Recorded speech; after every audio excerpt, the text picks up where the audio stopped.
Trovão Mídia.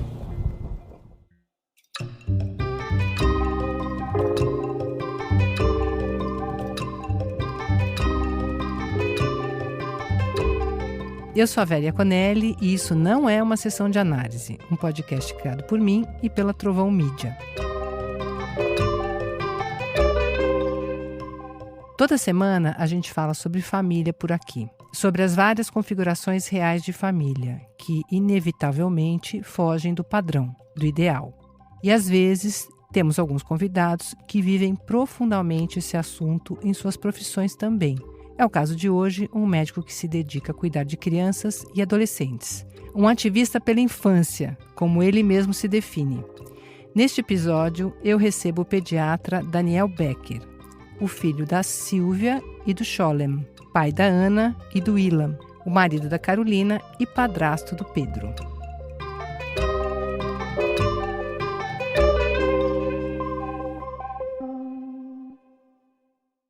Antes de começar a conversa, vamos para um rápido intervalo.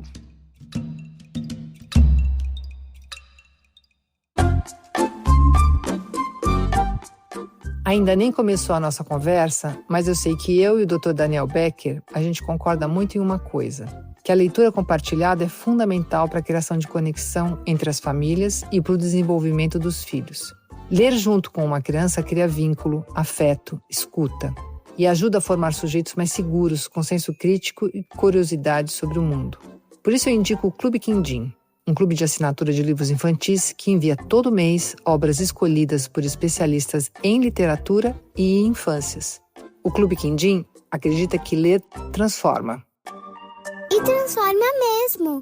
Entre no site quindim.com.br para saber mais. Ou acesse o Instagram @Clube Quindim.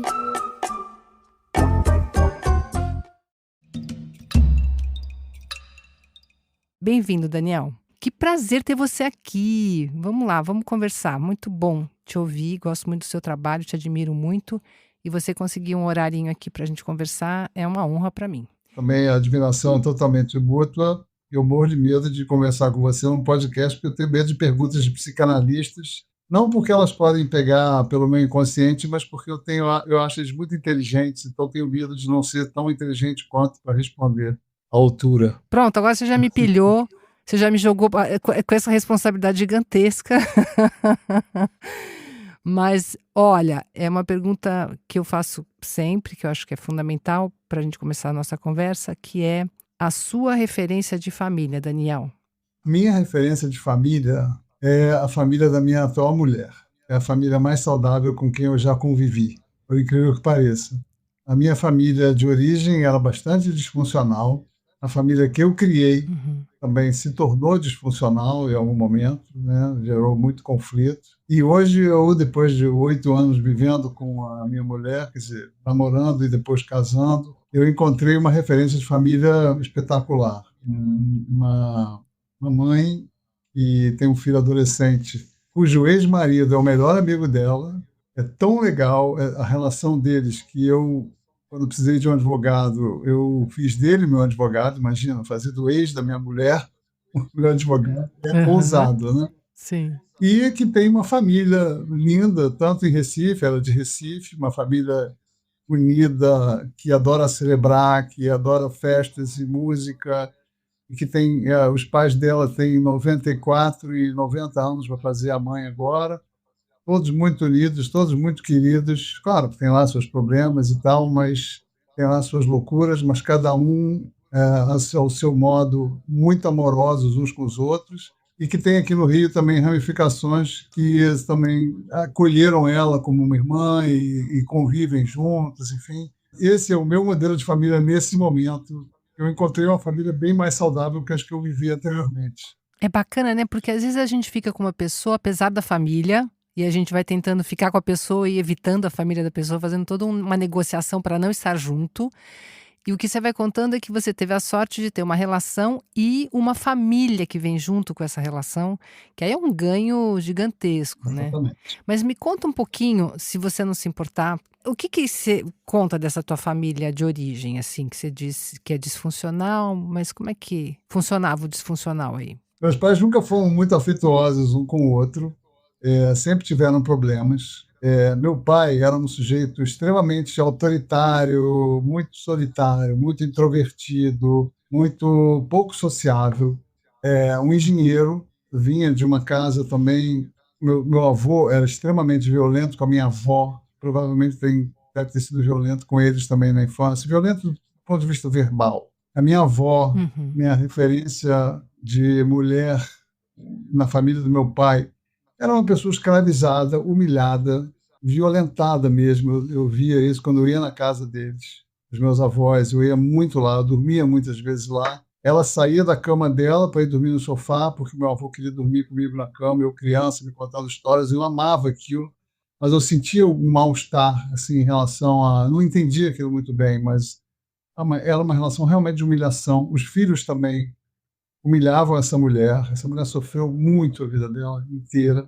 Os filhos tinham cada um seus problemas, os dois foram sócios de uma firma de engenharia que faliu, que teve milhões de problemas, meu pai ficou endividado por causa do irmão que não pagava previdência, enfim, tiveram mil histórias, mil problemas, acidentes, enfim, e meu pai vivia estressado, e ele tinha um hábito muito estranho. Ele saía de casa às 11, acordava às 10 da manhã, saía de casa meio-dia, dizia que ia para as obras, chegava no escritório às 5 da tarde, enfim, trabalhava até às 8, aí depois ia para a Hebraica, que era o clube dele, jogava vôlei 2 vezes por semana, chegava às 11 da noite, meia-noite, enfim.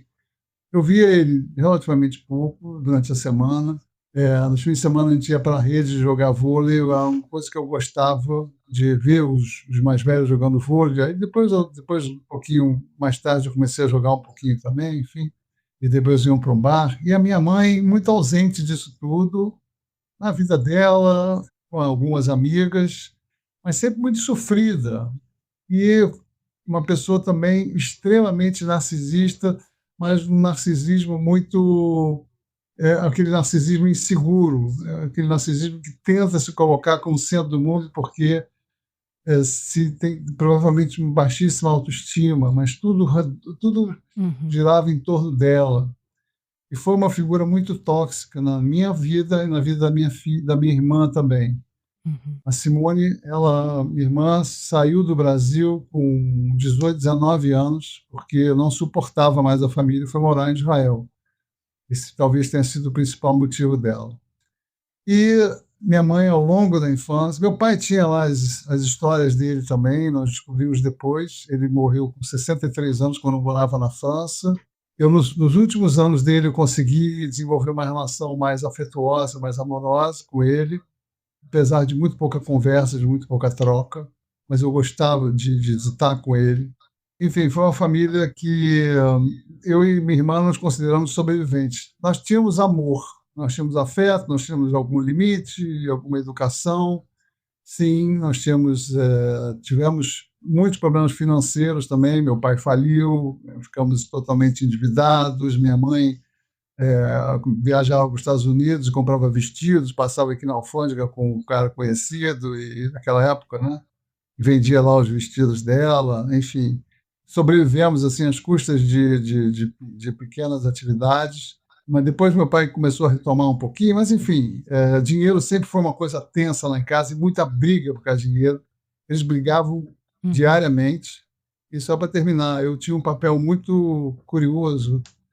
Eu sempre conto nas minhas terapias, eu tinha uma sensação de que se os meus pais se separassem, eu ia morrer. Eu não conseguia imaginar a separação deles, apesar de tudo, apesar de ser essa relação doentia, tóxica e tal. Eu fazia essa coisa do mensageiro, eu ia e ficava na sala, ela no quarto, eu ficava indo de um lugar para o outro, tentando criar mensagens de conciliação para que eles parassem de brigar e tal. E eu me lembro da sensação do medo intenso que eu tinha disso, né? Eu até hoje acho que eu tive uma espécie de não fusão dessas duas personalidades, dessas duas figuras na minha personalidade. Eu fiquei meio cindido e essa separação me mataria, uma coisa assim. É interessante como as crianças vão tentando resolver os enigmas, né, da sexualidade, do desejo, do amor e dos pais, né? Que é impossível de ser solucionado, mas elas se implicam, né? Como se ou elas tivessem toda a responsabilidade ou se aquilo fosse recair sobre elas de uma forma fatal. A criança ela tem essa fantasia onipotente, a gente vai tentando costurar aquilo que a gente não entende, né? E às vezes de um jeito tão heróico, tão, né, interessante, porque é ingênuo. Agora, você fala, você e sua irmã sobreviventes, você acha que essa sobrevivência passou também pela relação com a irmã? Vocês conseguiram nesse caos todo, vocês conseguiram se apoiar mutuamente em alguma medida, ou pelo menos não se machucar tanto? A partir do final da adolescência, assim, principalmente, né, quando as relações já estavam um pouco mais maduras, até os 14, 15 anos, eu fazia um pouco de bullying com ela, eu brincava, humilhava, assim, fazia um pouco de assédio moral, já fiz isso em frente aos amigos dela uma vez, coisas que eu me arrependo muito. Mas ali eu acho que eu descontava essa energia negativa que eu recebia dos meus pais, né? Meu pai era muito brutal, ele gritava, ele dava ordens e apontava o dedo, enfim, foi bastante traumático. Assim, nunca me bateu, mas muita violência psicológica e verbal. E aí eu descontava um pouquinho nela, descontava também o que eu sofria fora da família, né? Que, talvez como resultado dessa família, quando teve um momento que eu estava numa escola até o 5º ano, até o 4º ano primário, quando eu mudei para uma outra escola no 5º ano, eu mudei porque eu me senti uma história engraçadinha. A professora de música dessa escola fez um hino e eu e uma outra menina fizemos uma sátira da letra, mas uma sátira genial, que ficou sendo cantada durante anos ali. E essa professora ficou magoadíssima e foi na turma e me chamaram na direção, mas aí quando eu fui na direção eu achava que eu ia ser expulso, que eu ia ser punido. Cheguei em casa na véspera dizendo minha mamãe não me punir, não sei o quê. Deitei na cama dela em posição fetal, ela me disse as palavras que eu deveria dizer no dia seguinte. Quando eu cheguei no dia seguinte, a direção não precisava nada, porque ela falou: você é maravilhoso, você é um ótimo aluno, você protegeu a sua colega, você está perdoado, está tudo bem. Aham. Enfim, eu era muito nerdzinho, era muito, muito obediente, muito correto, muito certinho. E ali naquela escola eu tinha minha turminha, estava bem integrado. Quando eu mudei de escola por causa disso, eu me sentia tão culpado que eu não conseguia viver mais naquela escola, de culpa, imagina. Aham. Eu inclusive, fui dedurado por um cara que hoje em dia é meu amigo. Mas depois que eu mudei de escola, eu cheguei nessa outra escola, eu era gordinho, usava óculos com de garrafa, de tartaruga grossa, aquela coisa que minha mãe comprou o que ela conseguia, muito estudioso não, mas CDFzinho, nerd, certinho, tímido, muito tímido, e vítima perfeita para o bullying. E foi o que aconteceu. Comecei a sofrer um bullying gradualmente e chegou um ponto em que esse bullying se tornou realmente muito, muito pesado, um assédio ferrado mesmo. Tinha um cara da minha turma, que às vezes agregava outro, e tinha 2 ou 3 da turma mais velha que se aliavam com ele. Também nunca houve agressão, violência direta, mas perseguição, apelidos, humilhações na frente da turma, aquela coisa, exclusões, e diariamente quase. E aquilo me deixava muito mal. Eu ficava muito humilhado, muito sofrido. Me lembro de ter sensações assim, de querer morrer, né? De não querer ir para a escola. Eu não falava para ninguém, não falava para meus pais. Até que um dia esse bullying chegou até os meus pais. Ligaram para eles para dizer que eu tinha sido atropelado, né, em frente à escola, alguma coisa, que eu estava no hospital. Eu estava lá, né, jogando vôlei. E aí meu pai chegou de noite em casa, velho, olha que coisa engraçada, né? Engraçada hoje. Fizemos uma reunião no jantar, dizendo que aquilo tinha passado todos os limites, que eles eram uns canalhas e não sei o quê, e que amanhã eu ia na escola me levantar em plena aula e dizer: você é um canalha, Sérgio Carlos, você não sei o quê, e eu tinha que humilhar ele na frente da turma. Eu, que tinha passado 2 anos morrendo de medo do cara, sendo humilhado, tinha que levantar, de repente, ganhar forças de não sei aonde para enfrentar o meu opressor, né? Obviamente que essa estratégia não deu certo. Eu levantei e falei, ele veio me ameaçar mais ainda na minha carteira, me encolhi mais ainda, enfim. Sim. E aí a pergunta tinha sido em relação à minha irmã, né? Aham. Eu acho que eu te contava isso em relação a ela, e eu não quero que a gente pare de conversar antes de eu contar o que que me salvou. Sim, sim, estou aqui à disposição, quero saber muito, estou muito curiosa. E aí, com a minha irmã, eu te contava um pouquinho dela, mas depois de 15, 16, a gente ficou muito amigo, muito próximo, e somos próximos até hoje. Eu acabei de vir da terra dela lá, ela mora em Israel, o que hoje em dia para mim é muito duro, porque eu tenho uma relação hoje com Israel que está fraturada, acho que como para muitos judeus, pelo menos com o governo atual de Israel, enfim, com tudo que está acontecendo lá, a gente está muito triste, muito horrorizado.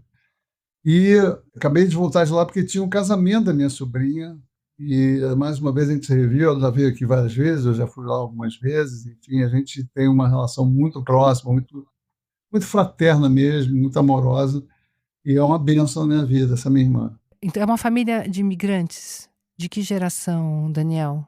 Quem? Ah, do meu Dos pai? seus avós? Meus avós vieram para o Brasil antes da guerra, todos Aham. eles. Os Uhum. 4 vieram para o Brasil antes da guerra. Do lado da minha mãe tinha uma avó muito interessante, uma avó matriarca clássica que mandava em todo mundo, que era muito amorosa, os biscoitinhos dela eram a alegria da família, a gente vivia muito próximo dela fisicamente, ela morava perto da gente, então ia muitas vezes lá. Ali era uma família mais próxima, mas por outro lado, a irmã da minha mãe casou com um cara horroroso, um milionário, eles ficaram milionários, e aí tinha uma relação péssima entre a minha irmã, a minha mãe com o pai, e com meu pai e os meus tios, então uma relação horrível, que acabou contaminando a minha relação com meus primos também, enfim, não foi fácil, nada foi muito fácil ali.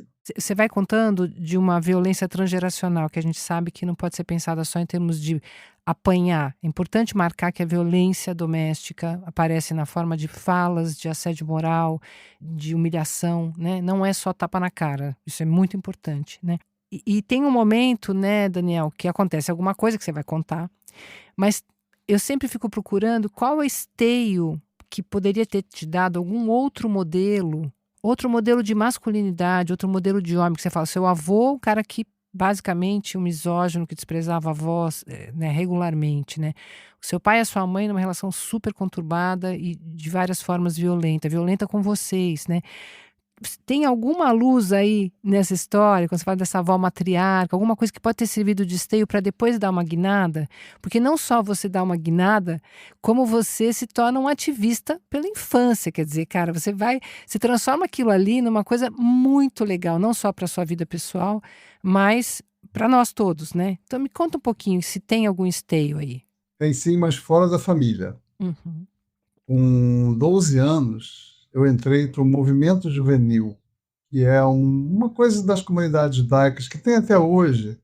Na época era mais ligado a Israel, ao movimento kibutziano, um movimento socialista, né, de colonização de Israel por colônias socialistas, agrícolas e tal, e eles queriam agregar jovens que fossem para lá, enfim, tinham representantes na diáspora, e aqui no Brasil tinha alguns grupos, cada um ligado a um partido, sempre de esquerda e tal. E ali a coisa funciona assim, é uma dinâmica muito interessante, porque tem um representante adulto, que geralmente vem de Israel, que supervisiona aquelas atividades e define algumas coisas educativas, mas o grosso da coisa é realizado entre adolescentes. Então, um adolescente de 16, 17 anos, ele vai cuidar de um grupo de crianças ou adolescentes de 10, 11, 12. Né? Hoje em dia até se entra com 8, 9, na minha época entrava com 10, 11. E eu cheguei nesse grupo, eu e meus amigos, a gente foi procurar um grupo para fazer coisas no sábado e tal, para jogar bola. E aí cheguei, fomos acolhidos dentro de um grupo que já tinha meninas. Foi o primeiro contato também que eu tive com meninas fora da escola, onde eu era desprezado, né? Uhum. E ali eu comecei a entender, ali eu encontrei a minha referência, digamos assim, de figura masculina, que foi o meu monitor. Esse monitor chamava Felipe, e eu senti que ele olhou para mim e me disse, sem falar, você tem valor. Pela primeira vez eu ouvia isso. Eu gostaria de mandar um beijo para o Felipe, um homem que faz diferença na vida de um outro homem. Vamos lá, prestem atenção como uma coisa pode fazer diferença na vida de uma pessoa. Infelizmente ele não vai poder receber seu beijo. Hum. Ele se foi alguns anos atrás, muito, muito tristemente. Uhum. O Felipe, ele foi uma figura muito marcante na minha vida. Eu me lembro da cena, hoje em dia, que a gente estava num acampamento, uma espécie de colônia de férias, e ele estava montando uma escada de corda, né, para a gente subir numa corrida de obstáculos. E ele tinha um grupo de 4 ou 5 ali em torno dele, era muito carismático, e ele me escolheu assim como uma pessoa que ele gostava mais, que era mais próximo dele. E aí ele perguntou assim para o grupo assim, como é que a gente faz para subir numa escada de corda, para conseguir subir bem uma escada de corda? Aí eu pensei um pouquinho, você tem que usar mais o braço do que a perna. Exatamente, Daniel. Muito bom. Então, essa cena parece que teria sido a primeira vez que alguém se dirige a mim e diz realmente, você tem valor, você é um cara legal, você é inteligente. Olha só. Né? Uhum. E ali, nesse movimento, eu cresci demais, porque, de novo, não tem adulto, é participativo pra caramba, a gente discutia coisas, depois de jogar bola, eu fiz minhas melhores amizades, sou amigo dessas pessoas até hoje, são os melhores amigos que eu tenho hoje, e eu passei rapidamente, com 15 anos, eu fui fazer a transição de educando para educador, né? Eu passei a ser monitor de crianças e adolescentes mais novos do que eu, com 15, 16 anos.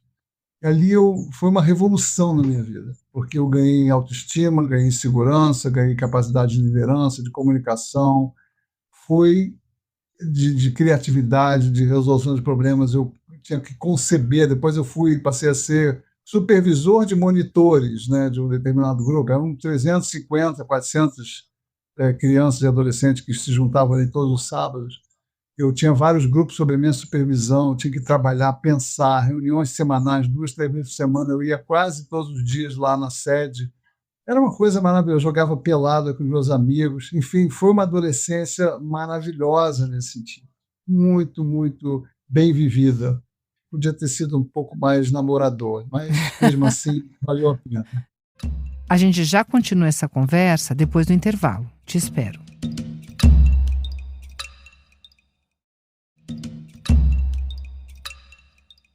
Daniel, mas era um ambiente mais cooperativo, quer dizer, juntava essa molecada para produzir coisas juntas e menos competitivo, é isso? Exatamente, a gente competia com outros grupos. Lá. Porque vocês poderiam estar num outro regime, num regime de competição, para ver quem era o mais, né, mais da turma, e isso só acirra o lugar do homem, que é um lugar de competição, de performance, né? Você vai falando que é um lugar de cooperação, onde você pode brilhar, mas num lugar onde as pessoas estão tentando fazer coisas juntas. Exatamente, muito bem notado por você, eu tinha pensado nesse aspecto. Em ambientes competitivos eu me encolhia muito, me sentia muito incapaz. No ambiente cooperativo, eu aprendi a gerar cooperação. Todo mundo tinha um objetivo em comum ali, que era cuidar um dos outros, né? Que era trazer aqueles meninos, fazer eles se divertirem, fazer eles aprenderem, esses mais novos que a gente. Era um objetivo muito forte, muito bonito, de fazer as pessoas pensarem, verem o seu tempo, de trazer as questões que não estavam sendo vistas na família e na escola. É isso mesmo que a gente fazia. E foi muita riqueza ali, em todos os sentidos, intelectual, psicológica, emocional, de amizade, de vivências na natureza, de viagens, de acampamentos. Foi muito, muito especial. E isso me trouxe todo o fortalecimento que eu precisava para passar a ser um adulto funcional, que eu talvez não tivesse sido se não fosse por esse grupo. Né? Se dependesse da minha família, provavelmente eu não seria uma pessoa bem mais infeliz e menos apta para a vida adulta, provavelmente. E Daniel, mas você também está falando de alguma coisa que fala da educação, né? Porque nem sempre a escola consegue oferecer tudo isso, mas esse era todo um ambiente educativo, né? Uma escola que ofereça uma situação mais cooperativa, que a aprendizagem seja mais significativa, poderia entrar nesse lugar também, muitas vezes entra, né? De oferecer uma alternativa à família, uma família violenta, uma família que deprecia, que não cuida, né? Porque o que você está falando ali é um espaço especial, mas que uma escola poderia também representar esse lugar, não? Uma escola mais inovadora, uma escola onde a Sim. educação bancária não fosse a nota predominante, não? Uma escola onde houvesse mais participação, onde houvesse mais responsabilização dos estudantes, onde houvesse mais autonomia, onde houvesse realmente uma comunidade de docentes e discentes trabalhando juntos, coisas que é muito raro a gente ver hoje na escola, né? Uhum, sim. A gente vê muita educação vertical aliás, quando eu tenho conversado muito com professores, que eu passei a ser palestrante nos últimos anos e o meu público mais comum são escolas, especialmente professores, educadores, gestores de escola. Eu sempre bato nessa tecla, né? Eu acho que autonomia e participação, a palavra participação é a grande chave para melhorar o ambiente escolar, para melhorar a efetividade do ensino escolar. Você leva a tua experiência, Daniel, nessas palestras? Você conta essa virada que você teve?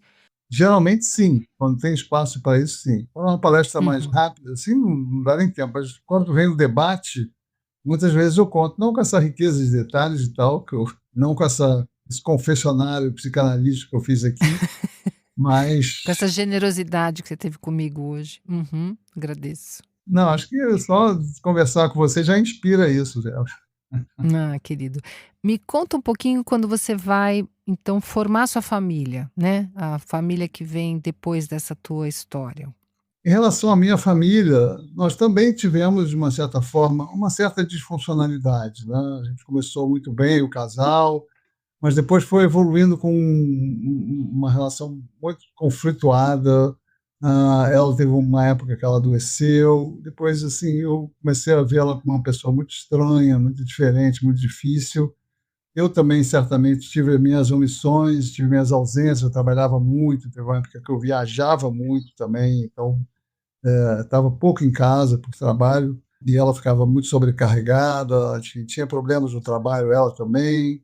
E, enfim, as crianças certamente sentiram um pouco esse ambiente tenso entre nós, que foi se tornando tenso, aí, principalmente a partir do quinto ano de casamento, mais ou menos. E teve uma época que a coisa se tornou insuportável, eu estava me sentindo muito mal, muito agredido, e saí de casa e a pedido, inclusive, da minha filha, que me dizia: pai, sai de casa, não dá para aguentar o que está acontecendo aqui, né? Ela queria que eu saísse também para ver se aliviava o clima lá em casa, não é que era uma coisa Uhum. difícil. E aí a separação foi ainda mais difícil para mim, porque houve muita mágoa da parte dela, meu filho ficou sem falar comigo. Talvez, certamente, eu também tive meus erros na relação com eles depois da separação. Enfim, não importa, mas o resultado disso, apesar dessa disfuncionalidade, eu tenho 2 filhos hoje em dia, acho que muito saudáveis do ponto de vista, em todos os pontos de vista, são pessoas, bons cidadãos, sabe? Pessoas que eu tenho orgulho e que eu tenho muita felicidade em conviver. Hoje em dia a gente convive muito bem. Meu filho mora comigo até hoje, né? Tem uma época que pediu para morar comigo, com 15, 16 anos, depois ficou por aqui.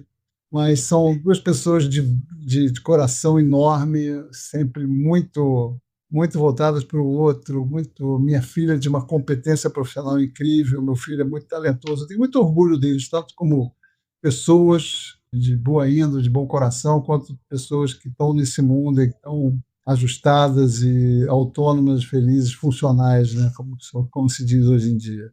Então, mas esse é um tema tão importante, né, Daniel, como os casais vêm bem, muitas vezes, né, e como a parentalidade ela tem um efeito ali sobre a conjugalidade, ela mexe naquelas placas tectônicas que talvez nunca fossem mexidas se o casal não tivesse que entrar nesse modo família que remete à família de origem também, né. Tem algo ali que pode aflorar com a parentalidade que a gente não imagina, né, é um sobrepeso, uma exigência psíquica muito grande e os fantasminhas podem sair dos armários, né, então não é raro que um casal que aparentemente vinha bem, que podia passar a vida juntos ou pelo menos muitos anos, enfim, se deparar com a chegada dos filhos e aquilo causar efeitos insuspeitos, né. Você acha que teve algo por aí, assim? Você observa isso também na tua clínica, né, porque é uma coisa que na minha clínica é muito recorrente. Não, eu imagino que para vocês fique muito mais evidente, porque você penetra mais nos meandros das relações familiares e tal, das relações de famílias anteriores, né, originárias.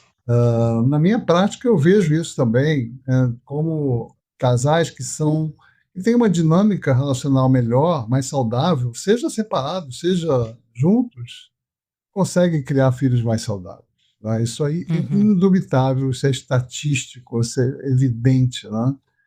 E casais que têm muitos conflitos e que vivem esses conflitos, especialmente diante das crianças, né, isso machuca a alma, né, isso deixa marcas na psique.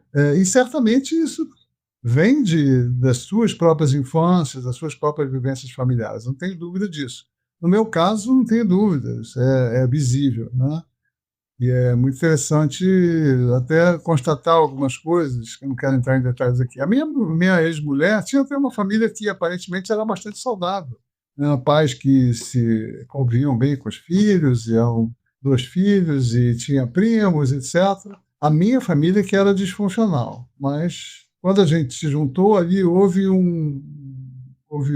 digamos assim, um adoecimento de ambos os lados. É porque eu acho que tem algo que é assumir. Você pode passar a tua vida inteira sem assumir como seu o significante pai ou mãe, né? Você é cidadão, você é homem, você é mulher, você tem amigos, você é marido.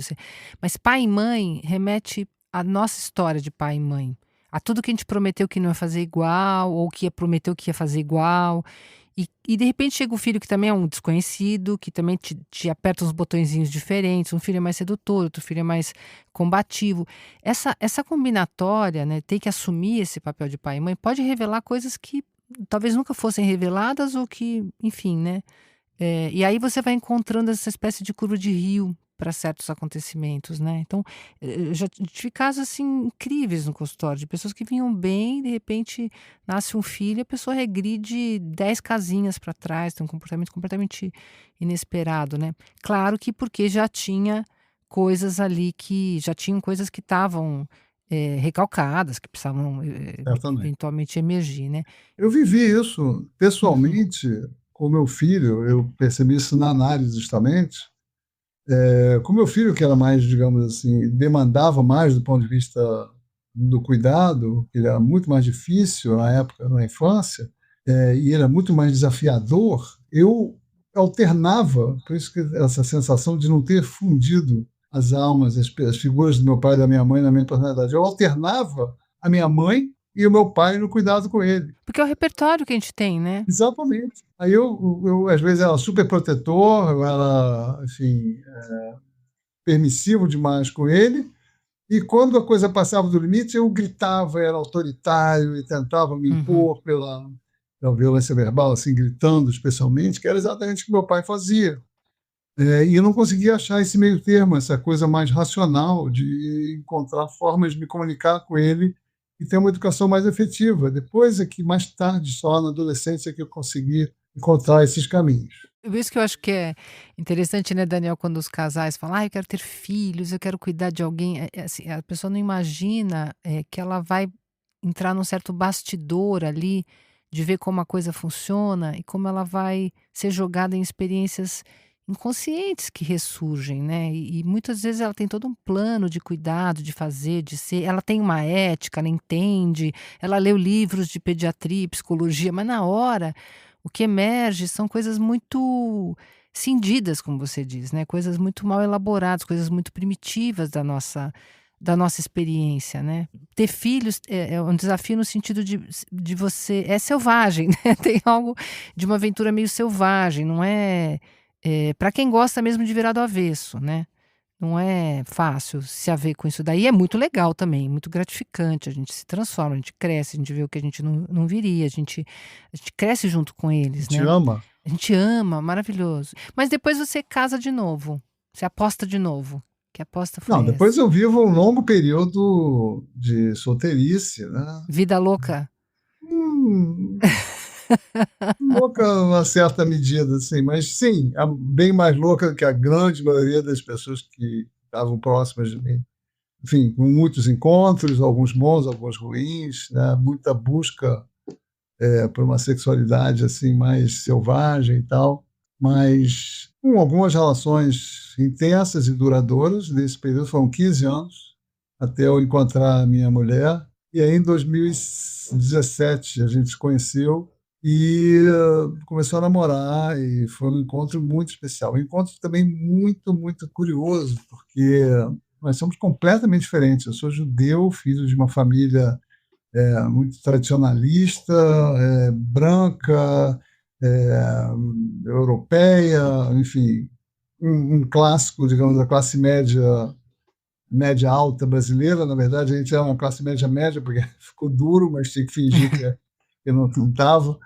Mas, enfim, educado também em colégio judaico, e não era, tinha nada de religioso, mas, enfim, uma pessoa muito certinha e de padrão, digamos assim, mais de branquitude. E a minha mulher é uma nordestina, uma pernambucana, apaixonada por Pernambuco, uma família pernambucana, muito também enraizada nessa cultura nordestina, completamente diferente, de origem mais católica, mas ninguém dá bola para a religião, muito à esquerda, assim, todo mundo é meio de esquerda, os tios dela, inclusive, foram exilados, enfim. E a gente tem gostos diferentes, a gente tem origens diferentes, tem culturas diferentes, mas foi um encontro maravilhoso, maravilhoso. Foi o melhor encontro da minha vida de longe. E a gente vive essas diferenças como riquezas, né? E a gente encontrou um ponto de apoio mútuo, de amorosidade, assim, muito espetacular. É um amor legítimo, um amor vivido diariamente com eu te amo, assim, toda hora. Enfim, a única fórmula que hoje eu acredito que um casamento pode dar certo, a gente casou ano passado, no civil, mas mora separado, que é uma fórmula que eu acho muito bem sucedida para muitos casais que eu conheço assim. E ela tem um filho adolescente de 15 anos, eu tenho um filho que mora comigo ainda de 27, então acho que seria incompatível a gente conseguir morar junto. Além das diferenças, né? Ela é virginiana, eu sou canceriano, eu sou bagunceira, ela é toda certinha. Isso eu acho mais problemático, viu? Vamos combinar. Então a gente optou por essa vida separada, a gente tem muita ajuda, amor, enfim, é um super encontro. E como eu te falei, é uma família que para mim é uma referência de uma família bem funcionante, uma família que forma pessoas legais e que é muito saudável.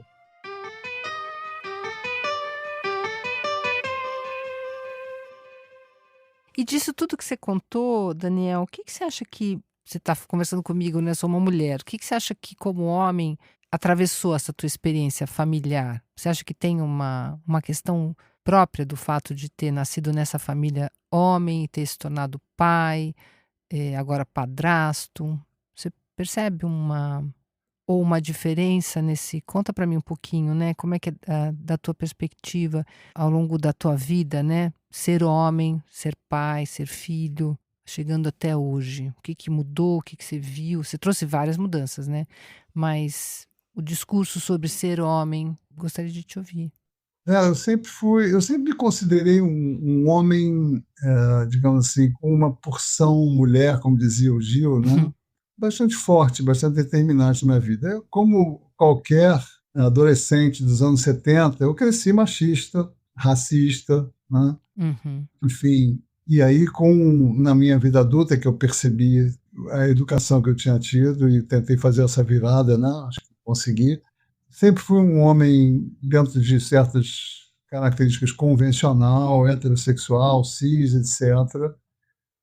Mas muito amoroso com meus amigos homens e muito delicado, muito cuidadoso com as mulheres, né? Não acho que eu fui um homem machista no sentido mais comum, culturalmente visto no Brasil. Acho que eu consegui me educar para ser uma pessoa que tende ao igualitarismo. Desde que eu me casei, no primeiro casamento, apesar da minha ausência, quando eu estava em casa, eu fazia o máximo para participar dos cuidados. Eu era muito bagunceiro. Esse era um motivo de conflito. Mas eu fazia um esforço realmente para estar presente na educação dos meus filhos, sempre fiz.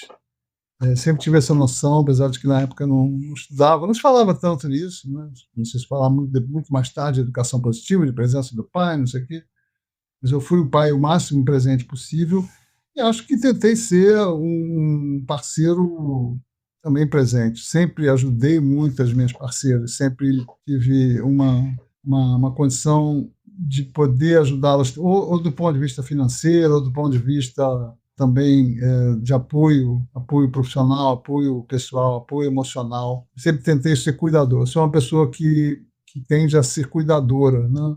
Então, essa perspectiva masculina, para mim, fica um pouco... É uma pergunta que fica um pouco nebulosa, porque eu não me vejo como um homem típico, um homem... Sim, eu sou um homem típico, mas não sou um homem, digamos assim, que tem esse estereótipo mais machista.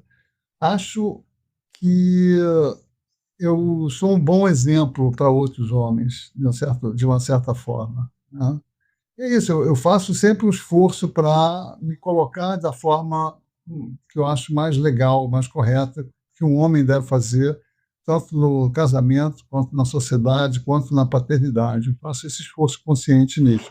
E no teu trabalho como pediatra, porque o pediatra, né, é um cara que trabalha com as famílias, né, porque a criança não chega, os bebezinhos, as crianças, os adolescentes não chegam no seu consultório sozinhos, né. Você tem que se haver aí com a mãe, com o pai, às vezes com uma avó, né. O que que você tem ouvido dessas famílias, dos homens dessas famílias, dos pais, dos meninos, das mulheres falando dos meninos? Você viu você tem uma carreira longa, né, mudança nesse discurso sobre os meninos e os homens? Você tem ouvido outra coisa? O que você tem recebido? É curioso, né? Porque eu fui escolher uma especialidade que é predominantemente feminina, né, Vera? Hoje em dia, acho que está na faixa de 80% das pediatras brasileiras são mulheres. Ah, é? Tá nessa faixa, é bem acima dos homens. Na minha época, era de residência, as turmas eram meio 50-50, sabe? Eram 4, Uhum. 5 homens e 5, 6 mulheres em 10. Hoje em dia está 9-1, 8-2 no máximo. Nossa, não sabia disso. É uma especialidade muito predominantemente feminina. É a especialidade do cuidar, né? Do afeto, onde essa maternalidade, digamos assim, que não deveria ser uma maternalidade, como você coloca tão bem nesse livro, né? No seu livro, não devia ser esse o valor, né? O valor devia ser de ambos, o cuidar devia ser de ambos, mas, enfim, nessa sociedade, o cuidar é muito mais feminino, né? Eu acho que é por isso, por essa questão cultural, que acaba sendo uma especialidade muito, muito feminina. Mas eu tenho muito orgulho dela, eu me encontrei completamente nela. Me encontrei justamente nessa junção do afeto com o cuidado profissional, né, que eu só consegui encontrar na pediatria. E eu vejo uma certa evolução, sim, ao longo dos anos, né? Eu recebia muitos homens ausentes, né, que iam na primeira consulta e depois desapareciam, e aí passava a ser só a mãe que levava a criança. Hoje em dia eu vejo muito mais os casais que se esforçam realmente para estar juntos, que vão juntos à consulta, que estão em relações mais igualitárias. Essa cultura cresceu. Agora, eu tenho um público, obviamente, privilegiado, não? Que tem acesso ao médico que não tem convênio, que vem também por uma seleção natural, por me conhecer, por eu ser uma pessoa conhecida. Então, conhece meu discurso, sabe o que eu valorizo e procuram por afinidade, obviamente, né? Esse cara, eu acho que a gente pensa como ele, vamos lá. Então, acho que isso seleciona um pouco essas famílias. E o que eu vejo predominantemente, assim, pais mais participativos e sim, também evoluindo na história, de uma forma mais presente e mais preocupados em dividir tarefas mesmo, em compartilhar plenamente, compartilhadores do cuidado e, enfim, casais que são, assim, a grande maioria de casais que ficaram juntos e que estão com filhos adolescentes e continuam juntos. Sobreviver à tormenta. Exatamente.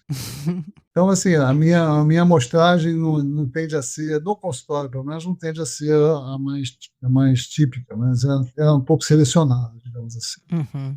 Bom, Daniel, enorme prazer te escutar, honestidade, a generosidade com que você contou coisas muito íntimas. Eu agradeço muito, acho importante os homens poderem falar de si, falar dos seus perrengues, falar da sua história.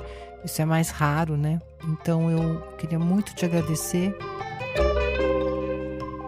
Queria também propor uma coisa que a gente tem feito no final de todos os encontros, que é virar o microfone e te convidar a fazer uma pergunta para mim, e seja o que Deus quiser.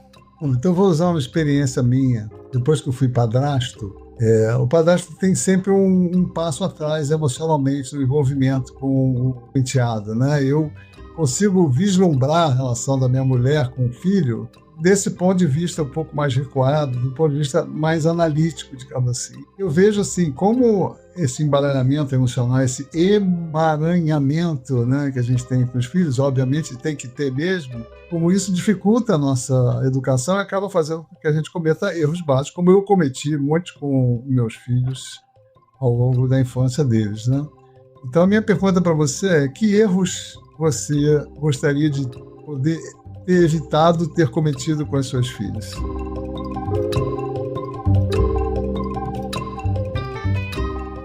Bom, a resposta você ouve no próximo episódio, que sai na quinta-feira. Ele é um episódio bônus, curtinho. Nele eu respondo a questão do convidado da semana. A gente se encontra lá.